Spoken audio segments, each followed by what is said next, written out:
Bismillahir Rahmanir Rahim.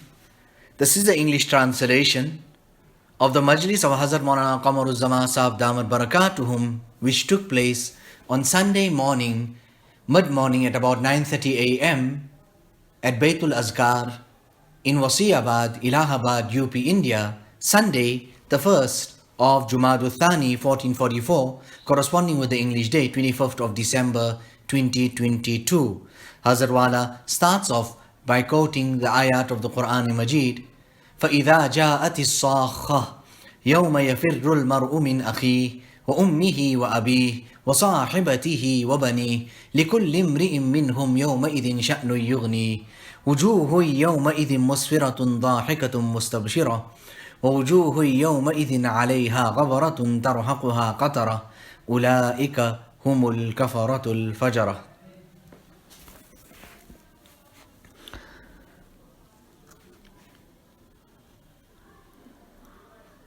Hazrat Wala starts off by saying, so, فَإِذَا جَاءَتِ الصَّاخَّةُ, so when there will come the deafening noise. So when there will come the deafening noise. Hazrat Wala says that in every surat, more or less this way, that way, you would find the mention of Qiyamah. And Hazrat Maulana Shah Wasiullah Sahib used to say this also because the Munkireen, the rejectors of Akhirat, were many and they were tremendous. Nabi sallallahu alayhi wasallam used to listen to these ayat. He would read these ayat. He would cry himself. Then if this is the case of the Nabi, then who are we? Now in the old days, okay, let's continue. فَإِذَا جَاءَتِ الصَّاخَّةُ, so when there will come the deafening noise.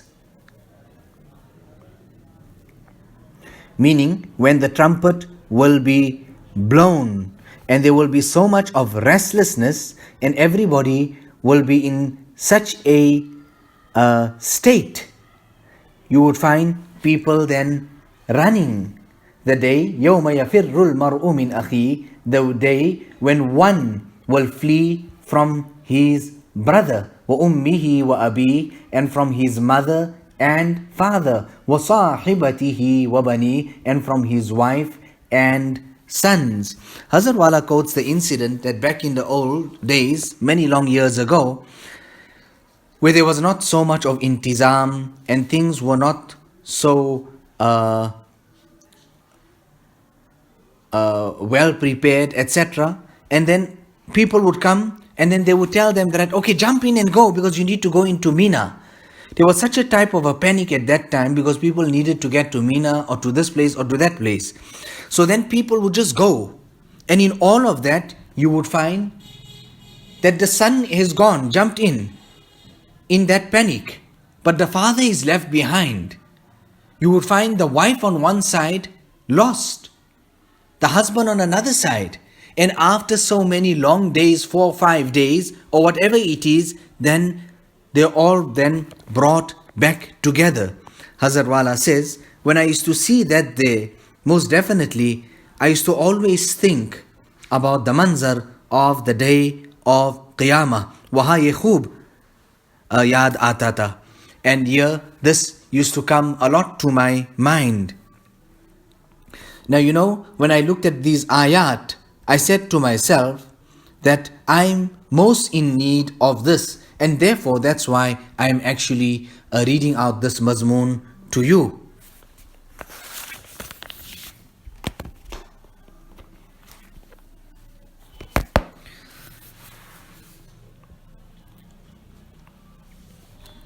So لِكُلِّ امْرِئٍ مِّنْهُمْ يَوْمَئِذٍ شَأْنٌ يُغْنِيهِ, every one of them will have enough concern to make them careless of others.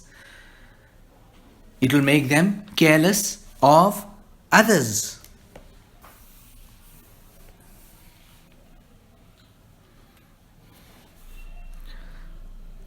Here in the tafsir, so beautifully and well said, well written and spoken, that हर एक को अपनी फिक्र लगी होगी. हर एक को अपनी फिक्र लगी होगी. Every person will be so overwhelmed with his own concern, fikr and worry, that he would not even worry about the people who are most beloved to him.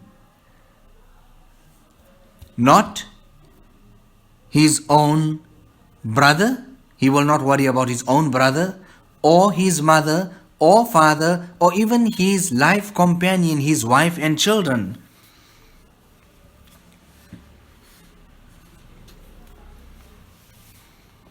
आने वाली किससे टाली जाएगी?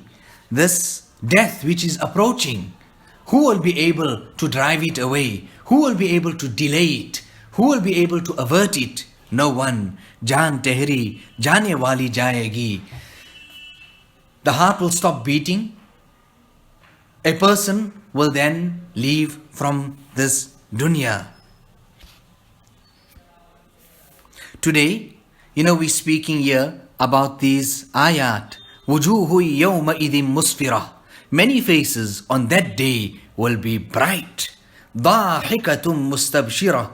Laughing and rejoicing. Today we see people are using such things that they're putting on their faces so that their face can become nice and fresh and like this and like that. But what about tomorrow? Look at this here.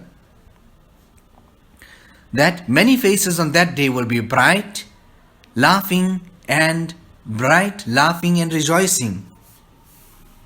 So this majlis, this gatherings here, is not for mulazamat, that somebody can come here and sit here and think they're going to get something. No. This majlis here, you people come here for abdiyat, to learn these great lessons. Hamare baradri mein, Hazrat Wala is saying, in our own clan and amongst our own people, Hazrat Maulana Shah Wasiullah Sahab, towards the end, he said this over and over again, that hamari baradri ki islah isiliye nahi hui. That reformation and salah and goodness did not come in our family circles here. Why? Because when Hazrat Maulana Shah Wasiullah Sahab used to speak, and he used to say this, that and the other, then the one used to tell the other, Hazrat is talking about you. This talk here, what was in the majlis, is for you.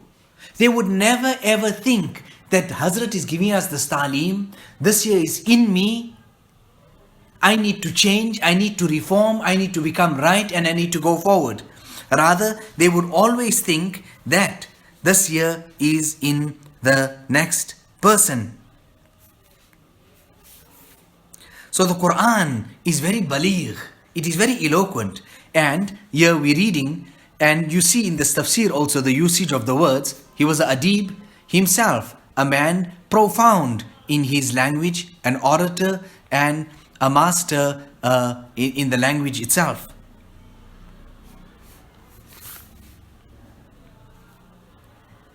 What can I tell you?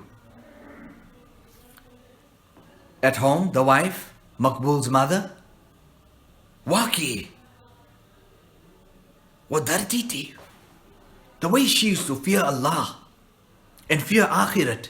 But towards the end, in the last few days, she was bedridden.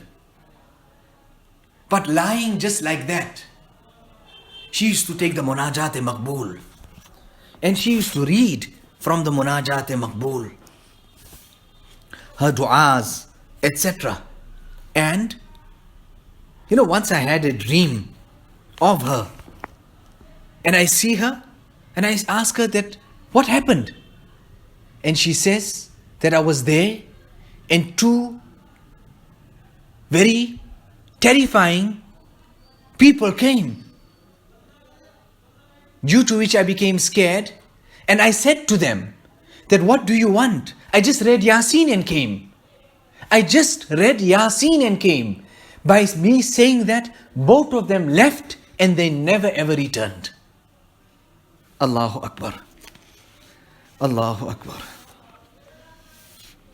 Hazrat Wala quotes then, he says, yukrahu dihk fil maqabir wa yukrahu lahu fi salat. That it is makruh to laugh in the qabristan. And in salat, you're busy fidgeting here and doing this and doing that. That is makruh. But what has become, alas, what is the state of the Muslims today? You go to the Qabristan, people are talking political talk. This happened, that happened, I done this one done that. That has become our sad state of affairs. On one occasion, I was in the Qabristan, Hazrat Wala is saying, and a person came and he said, Maulana, kaise ho? At that time I was upset about that.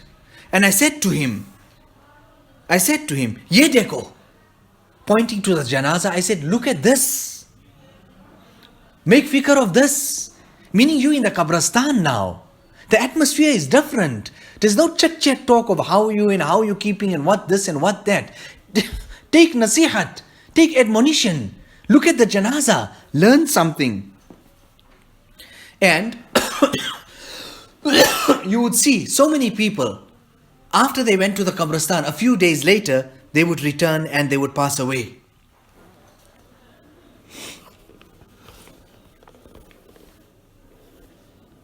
So these people, the faces on that day will be bright, laughing, rejoicing. Why? Because they will be enjoying the ni'mat of Allah subhanahu wa ta'ala.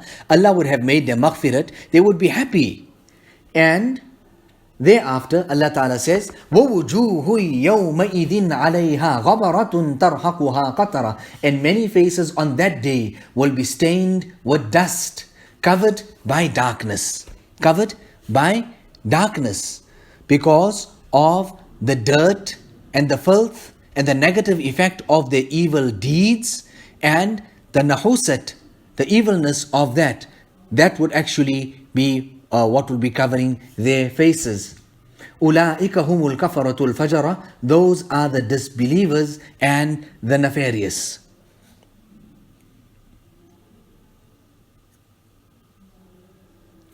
न कभी खुदा से डरे, न मखलूक से शर्माए.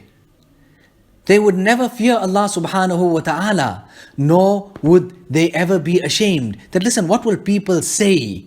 What will people say? बेहयाई, तकब्बुर, सरकशी में जिंदगी गुजारने का बस यही अंजाम हो सकता था कि रोज़ क़ियामत उनके चेहरे सियाह गबर आलूदा होंगे और उन पर जिल्लत बरस रही होगी.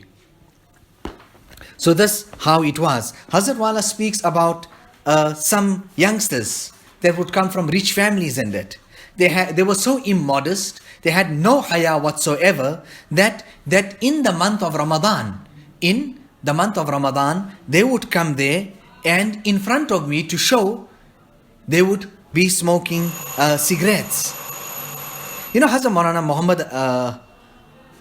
Muhammad Mia Farooqi, he said to Hazrat Maulana Shah Wasiullah Sahab, what did he say? That Hazrat Sayyidina Abdul Qadir Jilani used to say, "Eh munafiko, oh munafiks, oh like this, oh like that." So what was it? I mean, how many janazas used to come out from his majlis?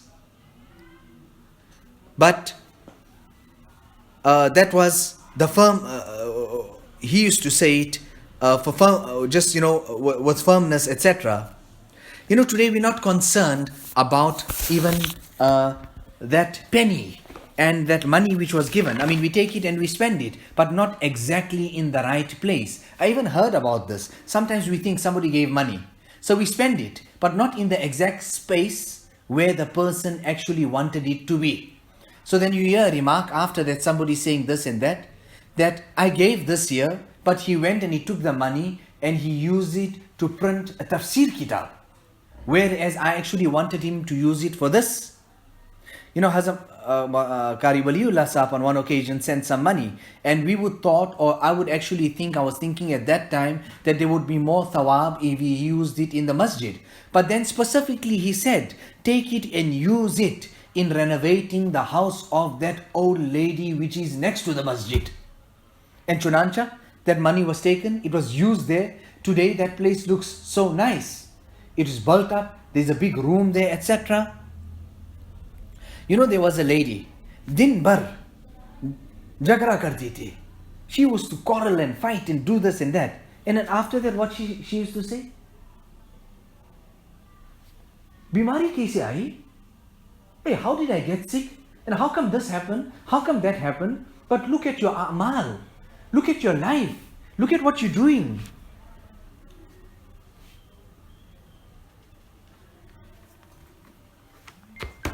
Thereafter, Hazrat Wala goes on, continues in the kitab, and he quotes the dua, Allahumma inna na'udhu bika min al-kufr wal-fusuq wal-isyan. Oh Allah, we seek refuge in you against disbelief, evil, and sins. Tawaffana muslimin wa alhiqna bis salihin. Cause us to die as Muslims and let us meet with the pious. Alladhina wujuhuhum musfiratun dahikatun mustabshira. Those whose faces will be bright on that day, laughing and rejoicing. Allahu Akbar. Just look at the way Hazrat Maulana Idris Kandalwi actually words that. Now, normally, we're speaking about a person will run away from their wife, and here we're speaking about passing away with Iman, and there on the day of Qiyamah, of having bright faces, etc. But normally, a person becomes mahroom because of disobedience to a mother. Regarding a Sahabi, the incident is quite long, and there may be a difference here or there in what I am saying, but the crux of it is just this, that Nabi sallallahu alayhi wasallam, when the Sahabi could not recite the kalima, called the mother and then asked the mother, and the mother said, I'm displeased with him. And Nabi sallallahu alayhi wasallam then encouraged her and said to her, become pleased with her, due to which she became pleased, and then he read the kalima, and then he passed away. Allahu Akbar. Another waqia that Hazrat Wala quotes is when those three people, the hadith makes mention of, that they get stuck in a cave.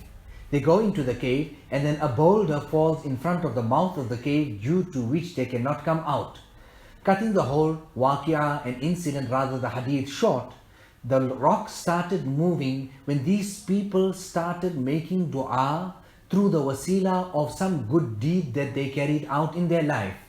From amongst the three people, one person was that person who used to take his animals out, and he used to graze them. And in the end of the day, he used to milk those animals and come and feed his mother and give his mother milk to drink. One day, due to this, that and the other, he became late. And in the end of the day, when he came back and he brought that milk for his mother, he realized that his mother had fallen asleep.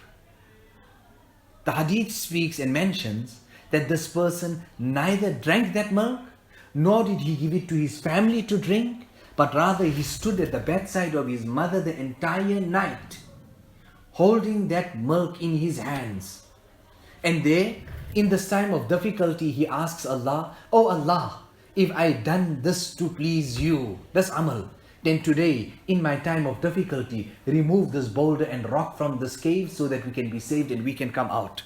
Allahu Akbar. The importance of respecting one's parents and being good and dutiful to one's parents. So here, what about the dua of Yusuf alayhi salatu wassalam? He ruled for so many years in Egypt. He sat on the throne of Egypt. He ruled for so many years. But in the end, what was his dua to Allah subhanahu wa ta'ala? فَاطِرَ السَّمَاوَاتِ وَالْأَرْضِ, O the creator of the heavens and the earth. Tawaffani muslima anta waliyyi fid dunya wal akhirah. You are my guardian in this dunya. You are my protector in this dunya and in the akhirat. Tawaffani musliman wa alhiqni bis salihin. Cause me to die as a Muslim and let me meet up with the pious. Now look at this dua that he's making. From this dua we understand the importance of the pious and what qadr and value they have, that a Nabi of Allah subhanahu wa ta'ala is asking Allah at the time of death that cause me to die as a Muslim. However, let me meet up with those who are pious there in the akhirat. Allahu Akbar. Now look at the connection Hazrat Maulana Idris Sahib now is drawing as he completes with this tafsir. He's making rabt of the entire surah, Surah Abas, where Rasulullah sallallahu alayhi wasallam was giving some advice to the prominent people of Makkah when Sayyidina Abdullah ibn Maktoum came and he turned away from him at that time. So here, the nukta that is being written is that जब कोई अमीर किसी फकीर और दरवेश के पास आता है, when any rich and prominent person comes to a poor person or to a saintly person. So what happened here? He left his pomp and glory. He left his luxury and comfort, and he now came. So what did the Shariah say? The Shariah then says that now do something to make him happy. Uske dil joy ke liye, in trying to fulfill his haqq that he came here and he came to visit you. So therefore, respect him and honoring him is now wajib, like how we learn from the hadith. إِذَا جَاءَكُمْ كَرِيمُ قَوْمٍ فَأَكْرِمُوهُ. When an honorable people, when the honorable people of, when an honorable person of a nation, of a tribe, of a people, when an honorable one comes to you, فَأَكْرِمُوهُ, then honor him, honor him. Meet him with a smiling face, with good character.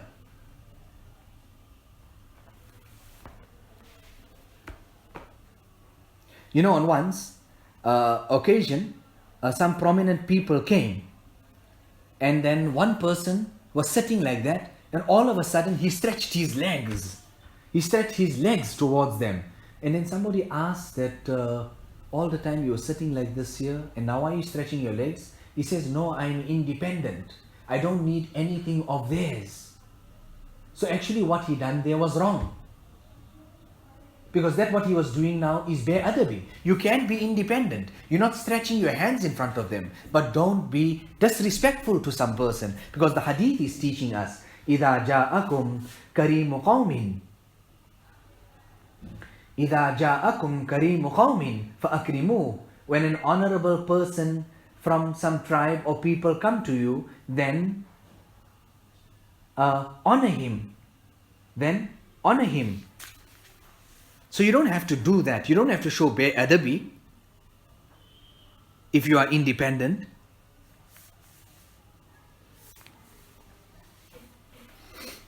You know, Hazrat Haji Imdadullah, sometimes when wealthy people or prominent people used to come, he used to shift this way and that way to meet them.